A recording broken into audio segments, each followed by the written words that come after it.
Mima, ito na po ang ating pork nilaga. Pork nilaga po ulit ang ating ulam for today's video. So, meron po siyang sweet corn, may Baguio beans, and then may sweet potato. Ayan yung sweet potato, hindi nakikita.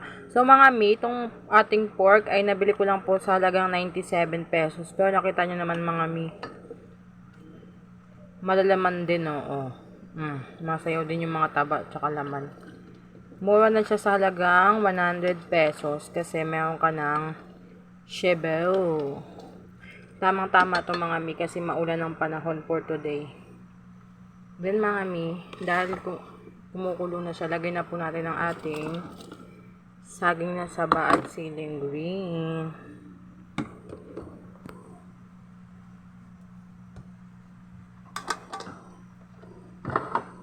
Yan, nalagay natin. Hindi po ito magpapahuli itong ating isang kalderong lettuce. So, ang ilalagay po natin sa ating pork nilaga ay lettuce. So, hinugasan ko po itong mabuti at ang aking kamay.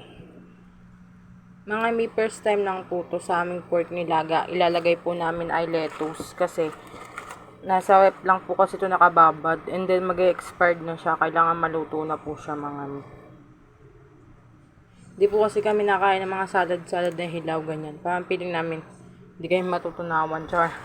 Kaya, since wala naman hindi ako nakabili ng Baguio Pechay. Ito lang mga mi, kasi feeling ko lasang Baguio Pechay din naman siya.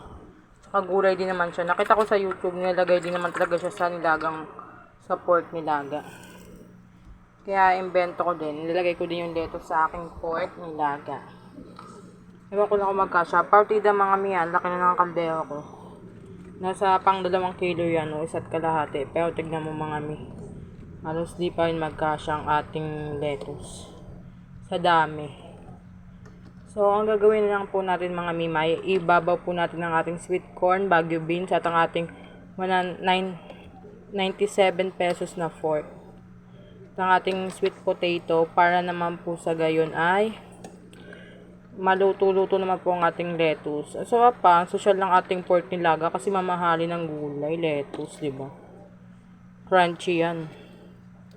Ayun no, may din siya, may bone. Kasi ayun talaga yung masarap sa pork nilaga, mga mimo. Yung kanyang backbone, pork ribs. Yan. Masarap pumigop ng sabaw ngayon mga mi kasi tag-ulan. Yan. Nailalim na po natin ang ating lettuce. Ating lettuce na for the go. Yan. Then titimplahan natin siya.